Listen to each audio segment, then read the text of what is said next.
దేవుని ప్రజలారా, ఇప్పుడు మనం దేవుని సన్నిధిలో ఉన్నాం, ఆరాధించాము ప్రభు బలలో. ఇప్పుడు చివరి వర్తమానాన్ని మనం కలిగి ఉంటాం.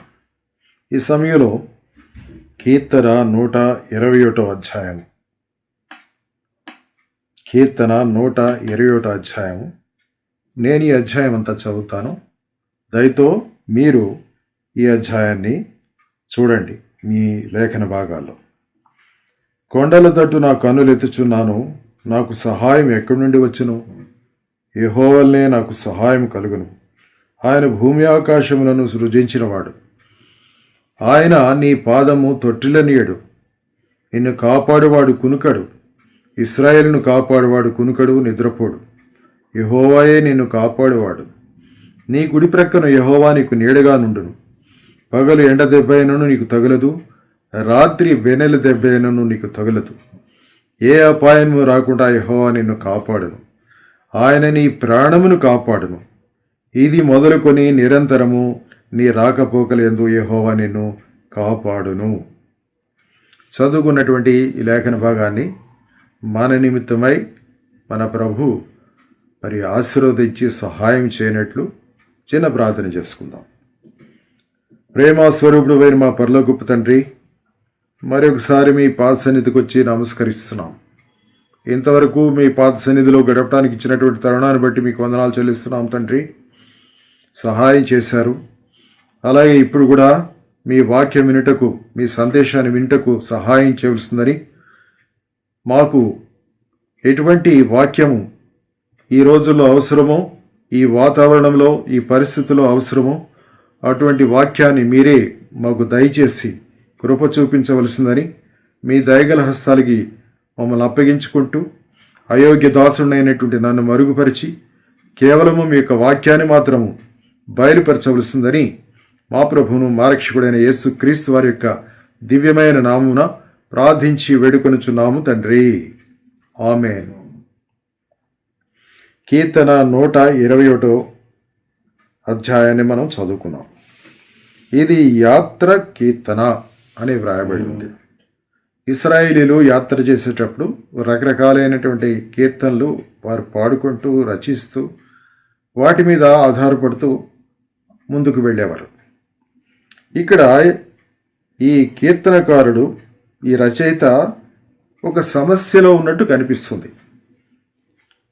ఒక కష్టంలో బహుశా ఉన్నట్టు కనిపిస్తుంది. అందుచేత ఏమంటున్నాడంటే, నాకు సహాయం ఎక్కడి నుండి వచ్చును? నేను కొండల వైపు చూస్తున్నాను, కొండల తట్టు నా కన్నులెత్తి ఎత్తుచున్నాను, నాకు సహాయం ఎక్కడి నుండి వచ్చును? ఇప్పుడు ఆయనకి సహాయం కావాలి. He must be in great need of some help. ఆ సమస్య పరిష్కారం కావాలి. అది ఆయన ఉద్దేశం. అయితే కీర్తనకారుడు మామూలు వ్యక్తి కాదు, ఆయన ఒక దైవజనుడు. అందుచేతనే ఆయన, నాకు ఈ సమస్య కలిగింది కాబట్టి నేను ఎటువైపు చూడాలో అటువైపు చూస్తున్నాను, కొండల తట్టు చూస్తున్నాను. దేవుని బిడ్డలంతా కొండలు ఎక్కేవారు. మోషే, అబ్రహాం మొదలైనటువంటి వారు ఎక్కేవారు, దిగేవారు. వారు దేవుని దర్శనాన్ని పొంది ఆ విధంగా మేలు పొందేవారు. కొండలు అంటే ఇక్కడ ఆకాశం వైపు నా కన్నులెత్తుచున్నాను, మహాకాశాల వైపు నా కన్నులెత్తుచున్నాను. ఆయన మా పితరులకు అందరికీ ఆ విధంగా కన్నులెత్తినటువంటి వారికి సహాయం చేశాడు. అందుచేత నేను కూడా సహాయం కోసమయ్యేట్టు చూస్తున్నాను. అయితే నాకు సహాయం ఎక్కడి నుండి దొరికినో నాకు తెలుసు. జవాబు కూడా ఆయనే చెప్పేస్తున్నాడు. యెహోవా వల్లే నాకు సహాయము కలుగును. యెహోవాను ఎరిగినటువంటి వ్యక్తి ఈయన. యెహోవాని ఎరగనటువంటి వ్యక్తులకు సహాయము దొరకదు. యెహోవాను వ్యక్తిగతంగా ఎరిగినటువంటి మనిషి ఈయన. అందుచేత నాకు సహాయం కావాలి. అది మానవ మాతృల ద్వారా పొందే సహాయం అయితే అది తాత్కాలికంగా ఉంటుంది. అది సరిపోయే సహాయంగా కూడా ఉండకపోవచ్చు. అది తాత్కాలికమైనటువంటి సహాయంగా ఉండొచ్చు. అందుచేత నాకు నిజమైనటువంటి సహాయం ఒకేసారి నా ప్రాబ్లం, నా సమస్య పరిష్కరింపబడే సహాయము నాకు కావాలంటే యెహోవానే దొరుకుతుంది. ఎందుచేతనంటే యెహోవాను నేను ఇంటిమేట్గా, ఆయనని వ్యక్తిగతంగా ఎరిగినటువంటి వాడిని, ఆయన యొక్క శక్తి సామర్థ్యాలు ఎరిగినటువంటి వాడిని. యెహోవా అంటే నాకు తెలిసినటువంటి విధంగా ఆయన మహాఘనుడు, మహోన్నతుడు, పరిశుద్ధుడు, నిత్య నివాసి అనేటువంటి వాడు, ఉన్నత పరిశుద్ధ స్థలాల్లో నివసించేవాడు, సమీపింపరాని తేజస్సులో ఆయన మాత్రమే వసిస్తూ అమరత్వం కలిగినటువంటి వాడు, అలాగే దహించు అగ్ని అయినటువంటి వాడని కూడా నాకు బాగా తెలుసు. ఆ విధంగా మరి మనకే తెలిసినప్పుడు ఆయనకి ఎన్ని విషయాలు తెలుసో. అందుచేత వాక్యం తెలిసినటువంటి బిడ్డలు ఈ విధంగా చెప్తారు, నాకు సహాయం ఎక్కడి నుండి వచ్చును? నాకు సహాయము ఫలానా ఆ మహాదేవుని దగ్గర నుంచే, యెహోవా అని పేరు పెట్టబడినటువంటి ఆ మహాగణుడైనటువంటి మహాదేవుని దగ్గర నుంచే, యెహోవానే నాకు సహాయం కలుగును. యెహోవా గురించి నాకేం తెలుసు అంటే ఆయన భూమి ఆకాశములను సృజించినవాడు. భూమిని ఆకాశమును అందుండు సర్వమును సృజించినటువంటి సృష్టికర్త. ఆయన నన్ను సృష్టించాడు కాబట్టి నా సమస్యల్ని కూడా పరిష్కరిస్తాడు. ఆయనకు అది ఏదైనా మానవులకు అసాధ్యమైనటువంటి పరిష్కారం మరి ఉండొచ్చేమో కానీ దేవునికి అసాధ్యమైనది ఏదీ లేదు. అందుచేత నేను అటు ఇటు చూడను, ఆయన వైపే చూస్తాను, మహాకాశాల వైపు చూస్తాను, ఆయనకే ప్రార్థిస్తాను. యెహోవానే నాకు సహాయం కలుగును. ఎందుచేతనంటే ఆయన భూమి ఆకాశములను సృజించినటువంటి సృష్టికర్త అయినటువంటి దేవుడు. ఇతడు ఏ విధంగా ఒక సమస్య కలిగి ఉంటున్నాడో, ఏ విధంగా ఆపదలో ఉన్నాడో, అదే విధంగా మనమందరం కూడా ఆపదలోనే ఉన్నాం ఈరోజు. మనమంటే కేవలము మనం హైదరాబాద్లో ఉన్నటువంటి, తెలంగాణలో ఉన్నటువంటి, లేకపోతే భారతదేశంలో ఉన్నటువంటి వారమే కాదండి.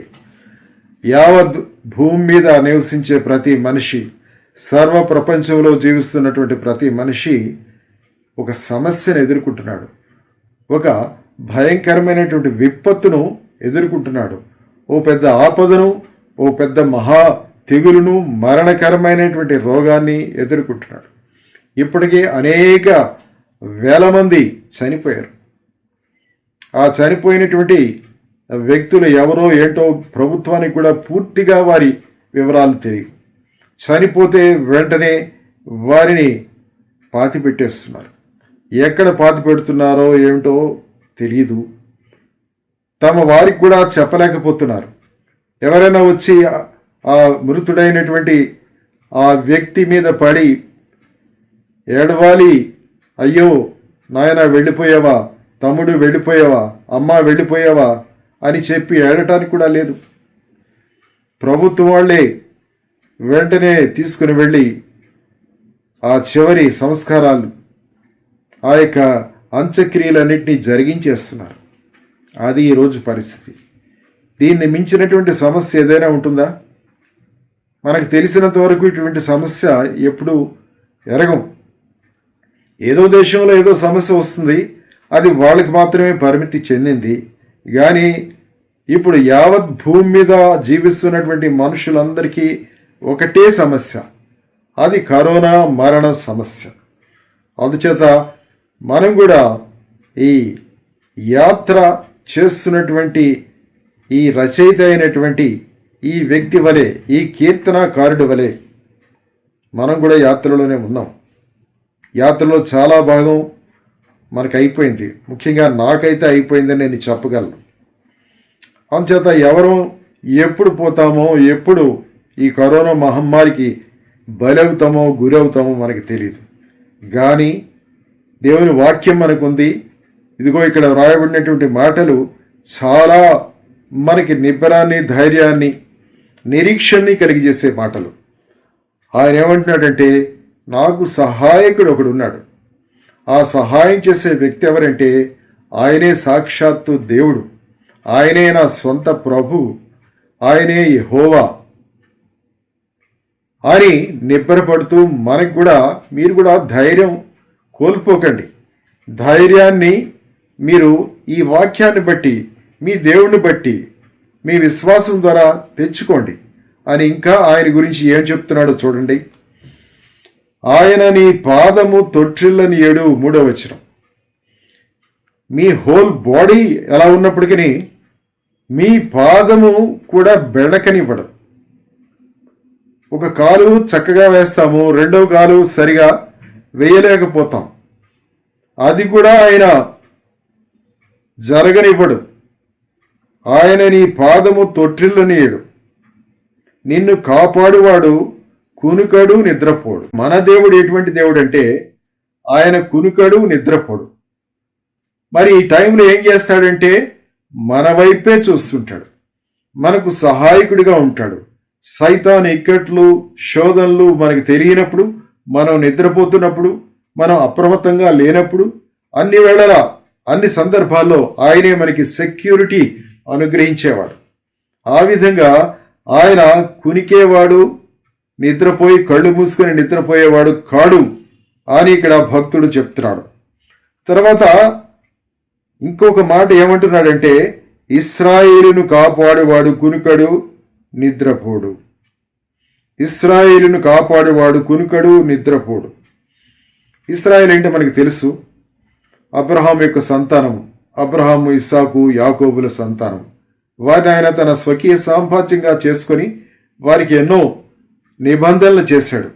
నా పిల్లలు, నేను వారికి దేవుణ్ణి, వారు నాకు ప్రజలై ఉన్నారు, వారిని నేను కాపాడాలి అని నిరంతరము ఇశ్రాయేలునే తన ప్రజల్ని కాపాడుతూ కునుకోకుండా నిద్రపోకుండా ఆయన యెహోవానే ఆ మహాదేవుడు కాపాడేవాడు అని చెప్తున్నాడు. అలాగే ఇంకా కిందకు వెళితే నీ కుడి ప్రక్కను యెహోవా నీకు నీడగా నుండును. కుడి ప్రక్క మనకు నీడగా ఉంటాడు. సాధారణంగా నీడంటే మనం చాలా తేలిగ్గా తీసుకుంటాం. ఎండాకాలం తెలుస్తుంది. ఎండాకాలం చెట్టు నీడో, లేకపోతే గొడుగు నీడో, లేకపోతే ఒక బిల్డింగ్ నీడో, ఏదో నీడ మనకి కావలసి వస్తుంది. మిగతా రోజుల్లో పెద్ద పట్టించుకోం. కానీ మనం పట్టించుకున్నా లేకపోయినా మనకి ఆశ్రయంగాను నీడగాను మనకి రకరకాలైనటువంటి ఎండ దెబ్బలు తగలకుండా సహాయం చేసేవాడు అనే చిన్న విషయాన్ని కూడా ఆయన చెప్తూ ఉన్నాడు. ఇక్కడ నీ కుడి ప్రక్క ఉంటాడు ఆయన. ఆ విధంగా ఉంటూ నీకు నీడై ఉంటాడు.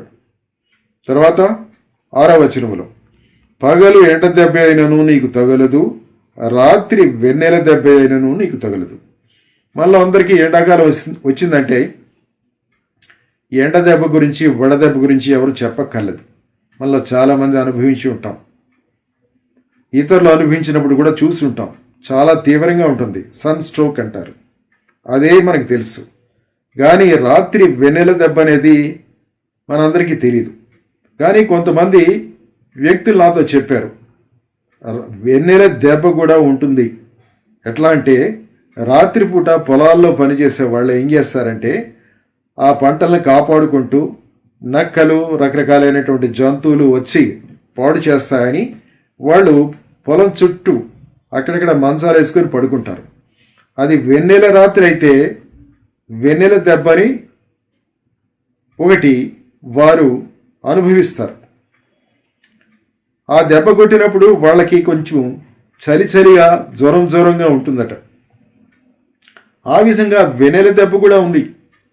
మనకి దాని అనుభవం లేకపోయినప్పటికీ దేవుడు ఏం చెప్తున్నాడంటే పగలు ఎండ దెబ్బ కానీ రాత్రి పూట వెన్నెల దెబ్బ కానీ మనకు తగులదు. అంటే రేయింబగళ్ళు రాత్రింబగళ్ళు ఆయన మన పక్షంగా ఉండి మనకు సహాయం చేసే దేవుడు అనే విషయం ఇక్కడ మనకి అర్థమవుతుంది. అందుచేత 7వ వచనం చూస్తే ఏ అపాయమును రాకుండా యెహోవా నిన్ను కాపాడును, ఆయన నీ ప్రాణమును కాపాడును. అపాయాలు అసంఖ్యాకంగా ఉంటాయి ఈ లోకంలో. ఎన్నో అపాయాల నుంచి రోజు మనం తప్పించబడుతున్నాం.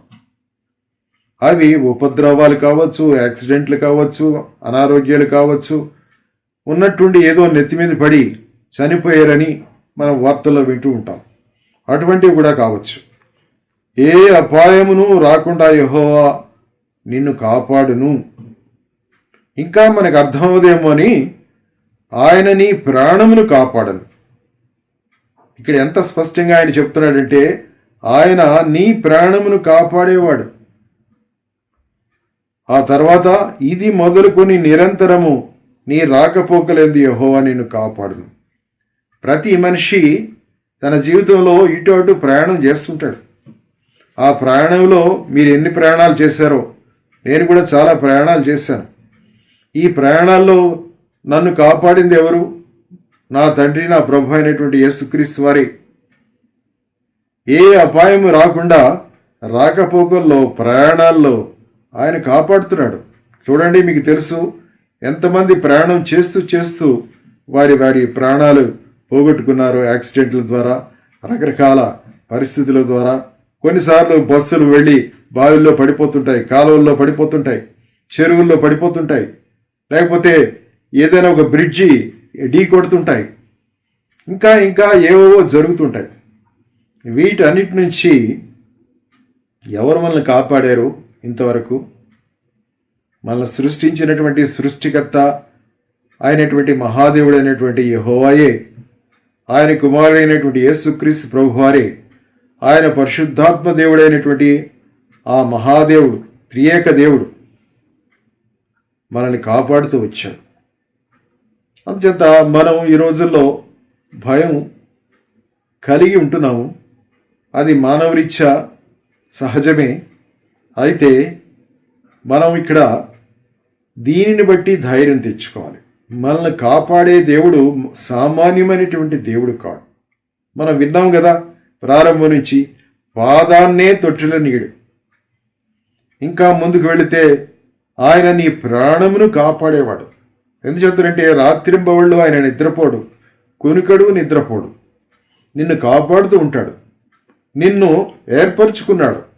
ఎప్పుడు ఏర్పరచుకున్నాడంటే భూమి పునాదులు వేయబడక పూర్వమే ఆయన నిన్ను ఏర్పరచుకున్నాడు. ఏర్పరచుకొని క్రీస్తు యేసు ప్రభువులో నిన్ను తన బిడ్డగా, తన స్వకీయ సాంపాద్యంగా చేసుకున్నాడు. ఆ విషయం నువ్వు ఎరిగితే, ఆ విషయం కానీ మనమంతా ఎరిగితే భయపడక్కర్లేదు. ఎందుచేతనంటే దేవుడు మనకు ఆశ్రయమును దుర్గమునై ఉన్నాడు. 46వ కీర్తనలో ఆ మాట వ్రాయబడ్డది.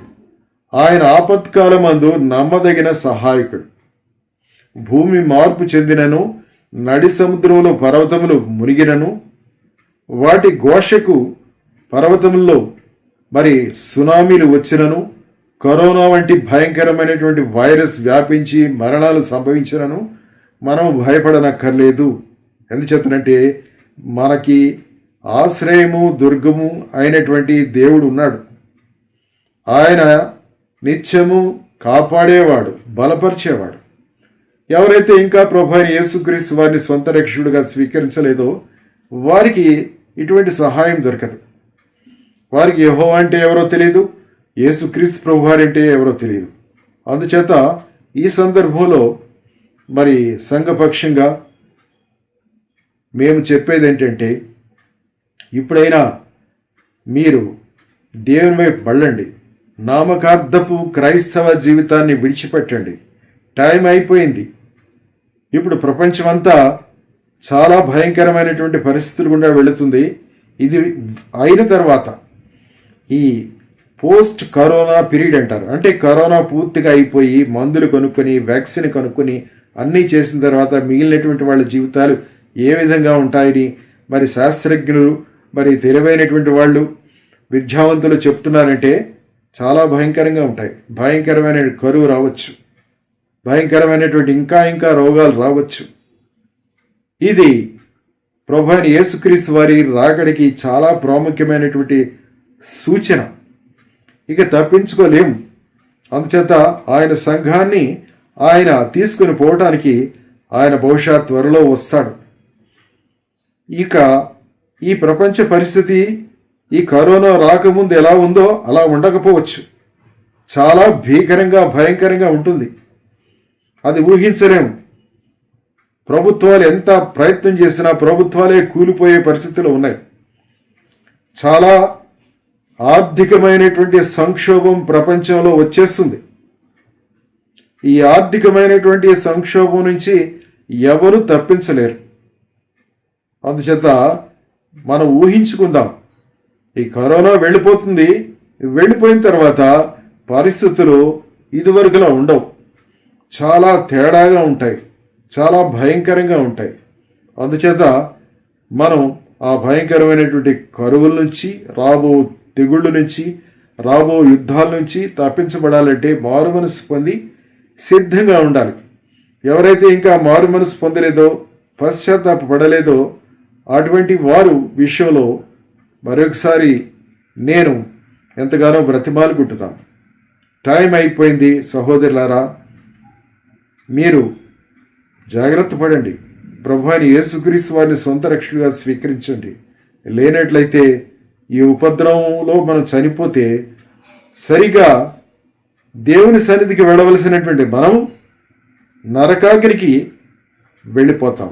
నరకాగ్నిలోనికి వెళ్ళి వేయబడి అక్కడ చిరకాలం అంటే సదాకాలం నరకాగ్నిలో ఉంటాం. ప్రభువైన యేసుక్రీస్తు వారిని నమ్ముకుంటే చిరకాలము సదాకాలము ఆయన సన్నిధిలో ఉంటాం. ఇదే చాలా చిన్న లాజిక్ ఇది, దీన్ని గ్రహించండి. విశ్వాసులైనటువంటి మనకి ఇటువంటి వాగ్దానాలు ఎన్నో ఉన్నాయి. ఈ వాగ్దానాలు ఇప్పుడు మనం చదువుకున్నాము, ఇంకా మీకు చాలా విషయాలు తెలుసు. ఈ విషయాలన్నింటినీ మనం రోజు చదువుకుంటూ గుర్తు చేసుకుంటూ ధైర్యపడాలి, ధైర్యపరచాలి, మన తోటి విశ్వాసుల్ని ధైర్యపరచాలి. అలా చేసినప్పుడు మనం దేవుని సేవ చేసినటువంటి దేవుని సేవకులుగా గుర్తించబడతాం. అయితే దేవుని వాక్యంలో ఇంకా ఏమేమి రాయబడ్డాయో మనకు తెలుసు. యోహాను సువార్త 16వ అధ్యాయము 33వ వచనంలో ఏమని వ్రాయబడిందంటే, లోకములో మీకు శ్రమ కలుగును. దేవుని బిడ్డలకు కానిటువంటి వారికి శ్రమలు వస్తాయి, కష్టాలు వస్తాయి, బాధలు వస్తాయి, ఇక్కట్లు వస్తాయి, తెగుళ్ళు వస్తాయి, వ్యాధులు వస్తాయి. ప్రభువైన యేసుక్రీస్తు వారు మనకి ప్రత్యేకంగా ఈ మాట ఎందుకు చెప్పారంటే, యోహాను సువార్త 16వ అధ్యాయం 33వ వచనములో, లోకములో క్రైస్తవులారా, విశ్వాసులారా, మీకు శ్రమ కలుగును, ఆయనను ధైర్యము తెచ్చుకొనండి, నేను లోకమును జయించి ఉన్నాను. మన ప్రభువు విజయుడు, జయించినటువంటి వాడు. మనం జయించక్కర్లేదు లోకాన్ని, మనం కేవలం జయించినటువంటి విజయుని పక్షంగా ఉంటే చాలు, ఆయన వైపు మళ్ళుకుంటే చాలు. ఇదిగో ఇక్కడ ఈ యాత్రికుడు, ఈయన కొండల తట్టు చూస్తున్నాడు, యెహోవా తట్టు చూస్తున్నాడు, మహాకాశాల్లో సింహాసనాసీనుడైనటువంటి దేవుని తట్టు చూస్తూ ధైర్యం తెచ్చుకున్నాడు. ఆయన నా పాదములను తొట్టిల్లనీయడు, నా ప్రాణమును కాపాడువాడు అనే విషయం చెప్తున్నాడు. ప్రభువైన యేసుక్రీస్తు వారు ఈ లోకంలో ఉన్నప్పుడు మత్తయి సువార్త 28వ అధ్యాయంలో ఆయన ఒక మాట అన్నాడు. ఈ మాట ఎప్పుడు అన్నాడంటే, ఆయన చనిపోయి శిలువ మీద సమాధి చేయబడి మృత్యుంజయుడై అనగా పునరుత్థానుడై తిరిగి లేచిన సందర్భంలో ఈ మాట అన్నాడు. ఏమిటి ఆ మాట అంటే, మత్తయి సువార్త 28వ అధ్యాయము 20వ వచనం చివరి భాగం. దానికంటే ముందు ఒక మాట మీరు 18వ వచనంలో చూడండి. పరలోకమందును భూమి మీదను నాకు సర్వాధికారము ఇవ్వబడి ఉన్నది.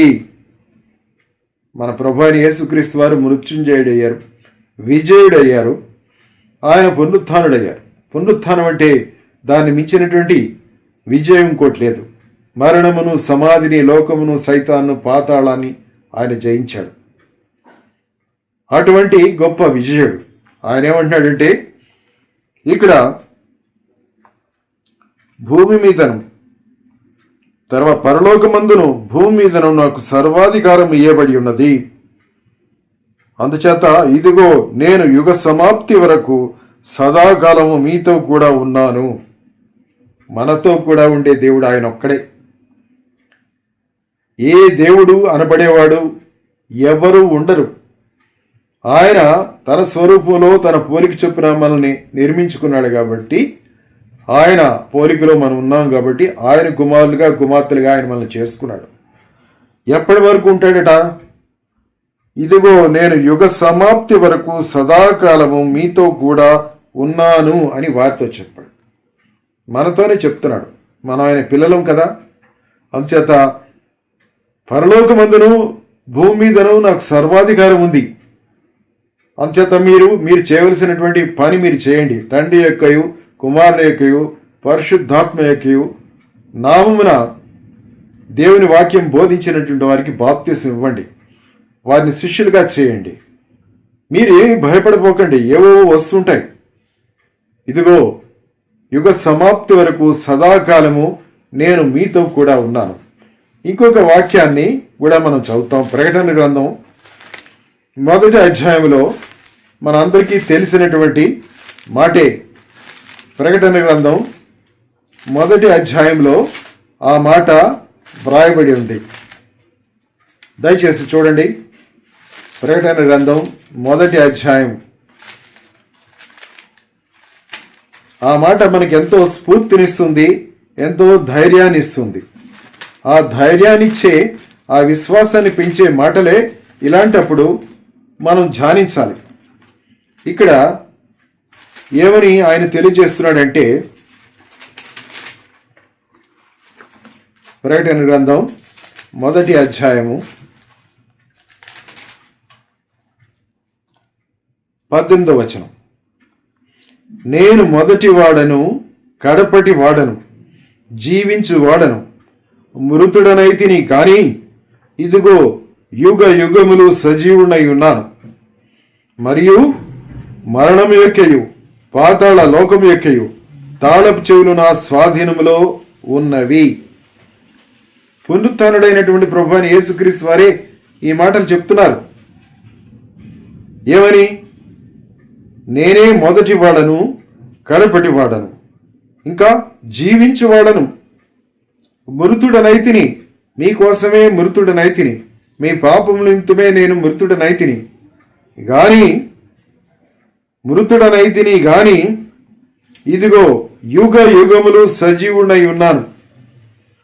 మరియు మరణము యొక్కయు పాతాళ లోకం యొక్కయు తాళపు చెవులు నా స్వాధీనములో ఉన్నవి. ఇటువంటి శక్తిమంతుడైనటువంటి దేవుడు మరణం యొక్క తాళపు చేతులు, పాతాళ లోకం యొక్క తాళపు చేతులు ఎవరు కలిగి ఉంటారు? మన దేవుడు తప్ప ఇంకెవరు కలిగి ఉంటారు. ఆయన మన ప్రభు, మన తండ్రి, మనకు సహాయకుడు. మనం ఆయన నమ్ముకుంటే చాలు. మనం ఆల్రెడీ రెండో మరణం జయించాం. రెండో మరణానికి ఎటువంటి ప్రమేయం మన మీద లేదు. మనం శారీరకమైనటువంటి మరణాన్ని పొందిన తర్వాత ఆయన సన్నిధికి వెళ్తాం. ఒకవేళ ఈ శారీరకమైనటువంటి మరణాన్ని జయించాలంటే కూడా ఆయనే తన మాటల ద్వారా మనల్ని హెచ్చరిస్తూ బలపరుస్తున్నాడు. ఏమంటున్నాడంటే 91వ కీర్తనలో, నీ ప్రక్క 1000 మంది పడినను, నీ కుడి ప్రక్క 10,000 మంది కూలినను అపాయం నీ ఎద్దుకు రాదు. నీ ప్రక్క 1000 మంది పడినను, నీ కుడి ప్రక్క 10,000 మంది కూలినను అపాయము నీ ఎద్దుకు రాదు. నీవు చూచుచుండగా భక్తిహీనులకు అది సంభవిస్తుంది, నీకు కాదు. ఈ వాగ్దానాన్ని మనం క్లెయిమ్ చేయాలి. అలాగే ఏ తెగులు నీ గుడారమును సమీపింపదు. ఈ మాట కూడా కీర్తన 91వ అధ్యాయంలో రాయబడ్డది. అందుచేత ప్రియమైనటువంటి దేవుని ప్రజలారా, మనము ఈ వాగ్దానాలు కలిగినటువంటి బిడ్డలంగా ఆయన సన్నిధిలో మనం ప్రతిరోజు వీటిని జ్ఞాపకం చేసుకోవాలి. సమయం అయిపోయింది. ఆయన రాకడ అతి సమీపంగా ఉంది. మనల్ని మనం సిద్ధపరచుకోవాలి. మన కుటుంబాన్ని సిద్ధపరచాలి. మన ఇరుగు పొరుగు వారిని సిద్ధపరచాలి. ఇంకా బలహీనమైనటువంటి సంఘంలో ఉన్నటువంటి వారిని సిద్ధపరచాలి. అందుచేత మన బాధ్యత చాలా గొప్పది.